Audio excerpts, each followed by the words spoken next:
Bangla digital প্ল্যাটফর্মের সরাসরি সম্প্রচার। আমি শার্লি চক্রবর্তী রয়েছে এই মুহূর্তে আপনাদের সঙ্গে। এবং প্রধানমন্ত্রী নরেন্দ্র মোদীর এই সভাকে কেন্দ্র করে যে রাজনৈতিক প্রাকৃতিক পশ্চিমবঙ্গের চারিদিকে ছড়িয়ে পড়েছে।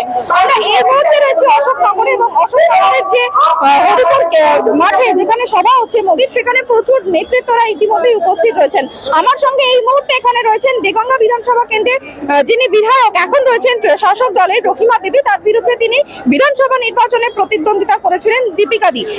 আমি সরাসরি আপনার কাছে একটি প্রশ্ন করবো যে সেবার বিধানসভা নির্বাচনে আপনার পরাজয় ঘটেছে, কিন্তু তারপর দেখা যাচ্ছে লোকসভা নির্বাচনে বারাসাত থেকে এই অশোকনগর পর্যন্ত বা এর আরো বিস্তীর্ণ অঞ্চল যত বসিরহাটের দিকে আমরা যাব যে বিজেপির একটা প্রভাব বেড়েছে।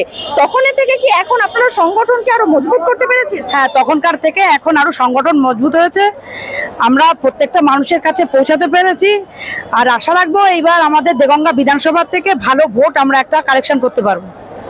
বারাসাতে যিনি বিজেপি প্রার্থী তাকে নিয়ে মানুষের মধ্যে ক্ষোভ রয়েছে, সংবাদপত্রে লেখা রয়েছিল বা বিজেপি কর্মী যারা তাদের মধ্যে একটা ক্ষোভ দেখা গিয়েছিল। সেই জায়গা থেকে অনেক মানুষ সেই সময় দেখা গেছে যে বিজেপি ছেড়ে তারা তৃণমূলে বা অন্যান্য রাজনৈতিক দলে যোগদান করেছিলেন।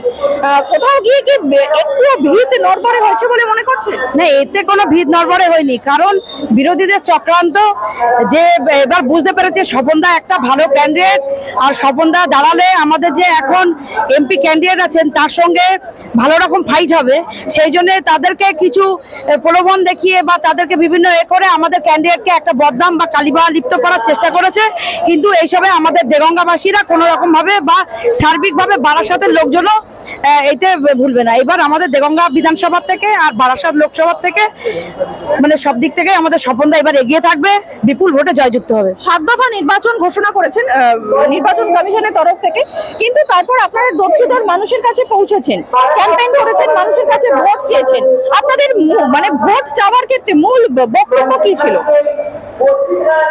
আমাদের এবার ভোট চাওয়ার ক্ষেত্রে যে সন্দেশখালীতে মায়েদের উপর নির্যাতন হয়েছে, তারপরে যে যারা পড়াশুনো করে আজকে দীর্ঘদিন ধর্মতলায় সেটা ধর্নাতলা হয়ে গেছে, তারই প্রতিবাদে আজকে আমরা মানুষের কাছে গেছি। আর যে প্রকল্পগুলো আসে সেই মাননীয় প্রধানমন্ত্রী যে প্রকল্পগুলো, সেই প্রকল্পগুলো একটা গরিব মানুষের জন্য, সেই প্রকল্পগুলোকে সেই সাধারণ মানুষ পর্যন্ত পৌঁছতে দেওয়া হয়নি। আমরা এর বিরুদ্ধেই মানুষের কাছে ভোট চেয়েছি।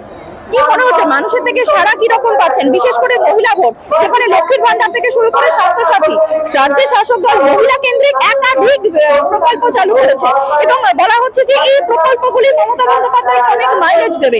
আপনি কি মনে করছেন? আপনিও তো একজন মহিলা। যতই এই প্রকল্পগুলো চালু করুক না কেন, কারণ এই যে আপনার যে লক্ষ্মীর ভান্ডার যে প্রকল্প, এখানে তো আজকে 21 সালের পরে চালু করেছে এই লক্ষ্মীর ভান্ডার প্রকল্প। আর আমাদের যে বিভিন্ন রাজ্যে ক্ষমতায় আছে সেই সেই রাজ্যগুলোতে বহুদিন ধরে চলে আসছে লাড্ডি বেহেনা প্রকল্প। সেখানে এই প্রকল্পের মাধ্যমে গরিব মানুষদেরকে 3000 টাকা করে দেওয়া হয়, ঠিক আছে। আর ওই রাজ্যে যেমন কারেন্টের বিলের দাম কম আছে, সার্বিক সব দিক দিয়ে দেখতে গেলে সেই রাজ্যে মানুষ প্রচুর সুবিধা পাচ্ছে, কর্মসংস্থান আছে।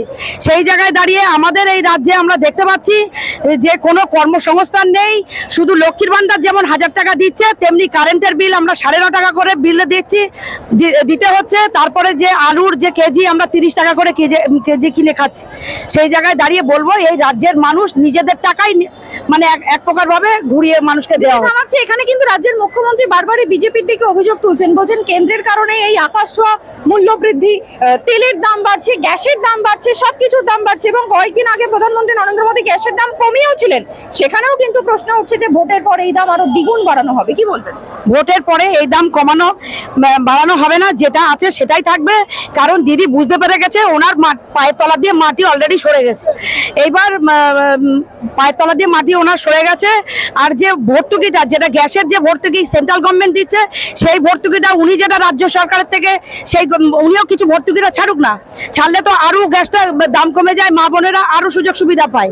কিন্তু উনি ওনার ভর্তুকিটা পুরোপুরি নিচ্ছে আর সেন্ট্রালের ঘাড়ে দোষটা পাচ্ছেন। ওনার একটা পেশা হয়ে গেছে, মানে বিভিন্ন প্রকল্পের জন্য টাকা পাচ্ছেন, চুরি করছেন, আবার কেন্দ্রীয় সরকারকে আঘাত করছেন যে এটা পাই না সেটা পাই না। বলা হচ্ছে আবাস যোজনায় মানুষ ঘর পায়নি, কেন্দ্রীয় সরকার টাকা দিচ্ছে না। জিএসটি নিয়ে অভিযোগ করছেন মমতা বন্দ্যোপাধ্যায়, তেলের দাম নিয়ে অভিযোগ করছেন মমতা বন্দ্যোপাধ্যায়, বারবারই বলছেন কেন্দ্রের থেকে বকেয়া টাকা তিনি পাচ্ছেন না। কি বলবেন? কেন্দ্রের থেকে বকেয়া টাকা পেয়ে গেছেন, কিন্তু যে টাকাগুলো পেয়েছেন সেই টাকার হিসেব এখনো পর্যন্ত আমাদের রাজ্য সরকার দিতে পারেননি।